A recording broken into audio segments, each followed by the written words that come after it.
जय Hind defence lovers. आज की टॉप हेडलाइंस कुछ इस प्रकार है। भारतीय वायुसेना को जल्दी ही मिलेंगे 3 स्पेशल स्पाई प्लेन्स। तेजस मार्क 1 के लिए इंजन्स की सप्लाई होगी तेज। नूर खान बेस पर ही पाकिस्तान ने छुपाया था अपनी न्यूक्लियर फैसिलिटी। भारतीय सेना ने 4400 मीटर की ऊंचाई पर टेस्ट करी एक AI मशीन गन। और अजरबैजान के JF-17 ब्लॉक 3 को काउंटर करने के लिए अब आर्मीनिया ले सकता है भारत से Su-30 MKI।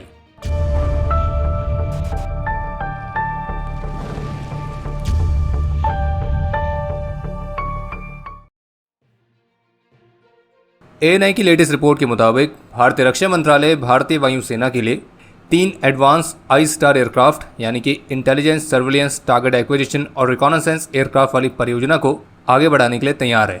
और इस परियोजना की लागत होगी लगभग 10,000 करोड़ रुपीस। और इसके तहत जो आई स्टार एयरक्राफ्ट लिए जाने, जिनको आप स्पाई प्लेन्स भी कह सकते हैं, तो इस प्रस्ताव को जून के चौथे सप्ताह में आयोजित होने वाली डिफेंस मिनिस्ट्री की हाई लेवल मीटिंग के दौरान क्लियरेंस मिल सकता है। और ये जो एयरक्राफ्ट हैं दुश्मन के ग्राउंड टारगेट्स जैसे कि radar stations, air defence units और ऐसे अन्य मोबाइल ऑब्जेक्ट्स, तो उन सभी पर प्रिसिशन के साथ स्ट्राइक्स को अंजाम देने के लिए ये भारतीय वायुसेना के लिए एक महत्वपूर्ण रोल प्ले करेंगे। और इस परियोजना को ओपन टेंडर के माध्यम से आगे बढ़ाया जाएगा और जिसमें फॉरेन मैन्युफैक्चरर्स भी मुख्य रूप से शामिल हो सकते हैं। बाकी एयरक्राफ्ट के जितने भी ऑन बोर्ड सिस्टम्स होंगे वो पूरी तरह से स्वदेशी होंगे, जिन्हें DRDO ऑलरेडी सफलतापूर्वक विकसित कर चुकी है। और अब इन सिस्टम्स को केवल 3 एयरक्राफ्ट में इंटीग्रेट किया जाना है, जिसके लिए एयरक्राफ्ट में कुछ मॉडिफिकेशंस करने होते हैं। और इस तरह के आई स्टार सिस्टम्स को विकसित करने के साथ ही भारत दुनिया के उन चुनिंदा देशों की लिस्ट में शामिल होगा जिनके पास इस तरह की खुद की कैपेबिलिटी है। बाकी ये जो एयरक्राफ्ट हैं ये एक अच्छी खासी रेंज में रहते हुए intelligence gathering, surveillance, reconnaissance, targeting, तो इन सभी को अंजाम दे सकते हैं, और वो भी दिनों रात किसी भी तरह की स्थिति में। और ऑपरेशन सिंदूर जैसे ऑपरेशंस में भी इस तरह की जो एयरक्राफ्ट की भूमिका है वो बहुत बड़ी रहती है। इकोनॉमिक टाइम्स के साथ एक इंटरव्यू में US फर्म जनरल इलेक्ट्रिक के CEO की तरफ से कहा गया कि वे भारत के 5th जनरेशन फाइटर जेट एमका के इंजन कॉन्ट्रैक्ट को प्राप्त करने के लिए कॉम्पीट करेंगे। और जबकि इसके साथ ही उनकी तरफ से भी बताया गया कि तेजस मार्क 1 फाइटर जेट्स के लिए HAL के लिए जो जेट इंजन की डिलीवरी है तो उसको भी जो जनरल इलेक्ट्रिक है वो बढ़ाएगी। और इस कैपेबिलिटी को तेज करने के लिए वे सप्लायर के साथ भी काम कर रहे हैं और उनका ये कहना है कि वे इसमें एक अच्छी प्रोग्रेस में है। बाकी जैसे कि आप सभी जानते होंगे कि एमका के लिए जो जेट इंजन को विकसित करने वाली योजना है, तो उसमें US फर्म जनरल इलेक्ट्रिक के अलावा फ्रांस की सैफ्रन और UK की रोल्स रॉयस भी मुख्य रूप से कॉम्पीट कर रही है। और इस परियोजना के तहत भारत को जो जेट इंजन है वो स्वदेशी तौर पर विकसित करना है, जिसके IP राइट्स भी भारत के पास रहें, ताकि भविष्य में जरूरत पड़ने पर भारत उसमें अपने अनुसार मॉडिफिकेशंस भी कर सके। बाकी जैसे कि जो ऑफिशियल्स है वो पहले भी क्लियर कर चुके हैं कि आने वाले कुछ ही महीनों के अंदर जो भारत है वो एमका के जेट इंजन प्रोग्राम के लिए अपने फॉरेन पार्टनर की अनाउंसमेंट करेगा। और वैसे आप हमें कमेंट सेक्शन में लिख के बता सकते हैं कि आपके विचार में आपको क्या लगता है कि भारत एमका के जेट इंजन के लिए किस फॉरेन पार्टनर को चुनेगा, US की जनरल इलेक्ट्रिक, फ्रांस की सैफ्रन या फिर UK की रोल्स रॉयस।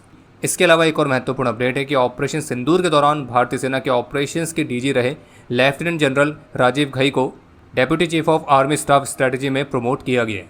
हालांकि ऑफिशियल्स की तरफ से बताया गया कि लेफ्टिनेंट जनरल राजीव घई आगे भी DGMO के अपॉइंटमेंट को होल्ड करेंगे और इन्हें जो deputy chief of army staff strategy के तौर पर अपॉइंट किया गया है, तो ये भारतीय सेना के अंदर सबसे क्रिटिकल अपॉइंटमेंट्स में से एक है।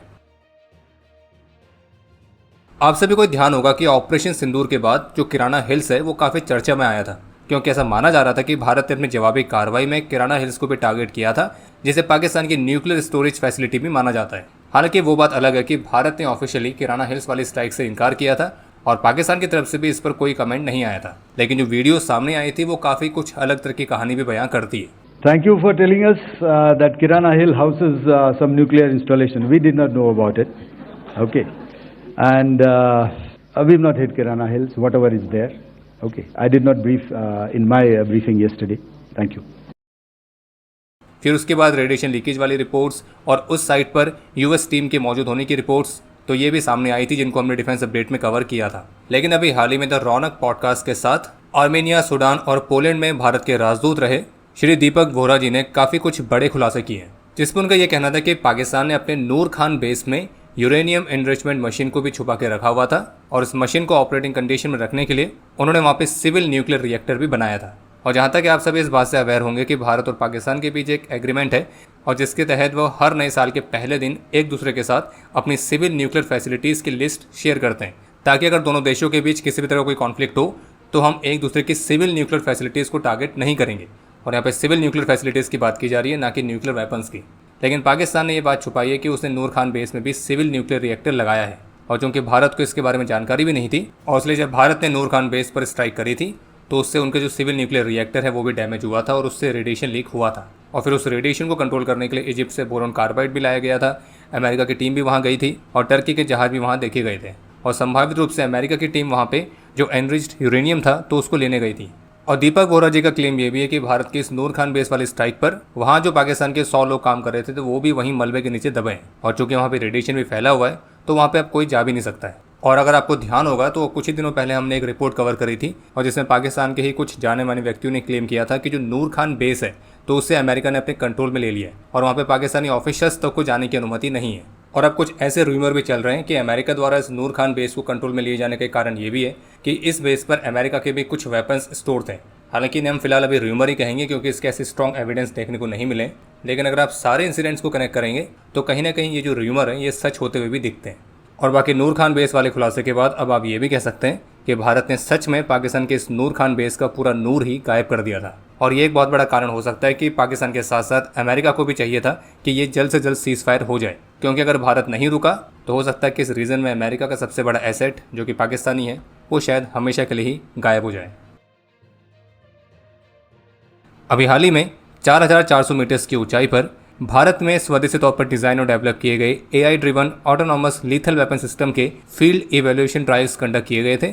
इस वेपन सिस्टम को BSS मटेरियल लिमिटेड ने स्वदेशी तौर पर डिजाइन और डेवलप किया है और इसकी मदद से स्मॉल आर्म्स जैसे कि मशीन गन्स तो उनको रिमोटली ऑपरेट किया जा सकता है।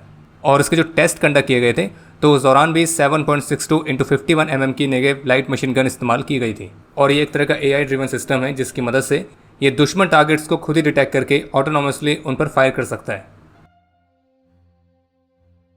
आज 9 जून 2025 को चौथी नेक्स्ट जनरेशन की ऑफशोर पेट्रोल वेसल की कील लेइंग सेरेमनी आयोजित की गई थी, जिसका निर्माण गोवा शिपयार्ड लिमिटेड कर रही है। और ये उन 11 नेक्स्ट जनरेशन की ऑफशोर पेट्रोल वेसल्स में से एक है जिनके लिए 30 मार्च 2023 में कॉन्ट्रैक्ट साइन किया गया था। और इन 11 में से 7 वेसल्स GSL यानी कि गोवा शिपयार्ड लिमिटेड बना रही है और जबकि बाकी की 4 शिप्स GRSE कोलकाता द्वारा बनाई जा रही है। और इनका इस्तेमाल coastal defence and surveillance, search and rescue operations, offshore assets की सुरक्षा, एंटी पायरेसी मिशंस तो इस तरह की अलग अलग भूमिकाओं में किया जाएगा।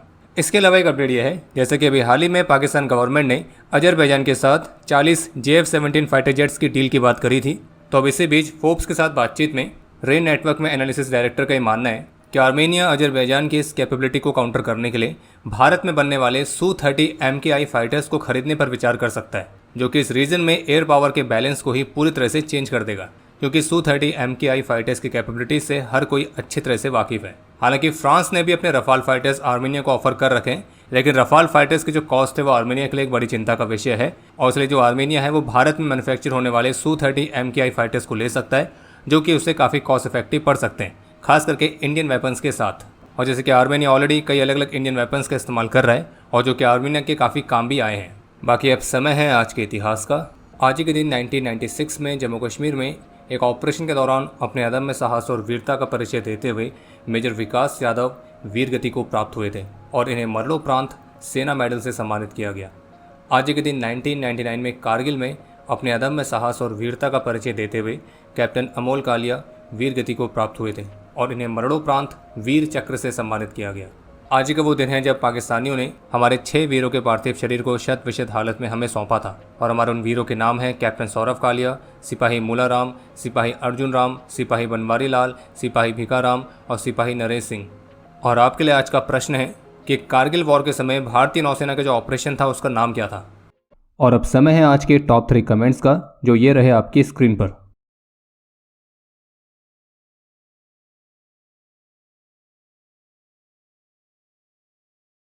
उम्मीद है आपको आज का एपिसोड पसंद आया होगा। पसंद आया तो वीडियो को लाइक करना ना भूलें।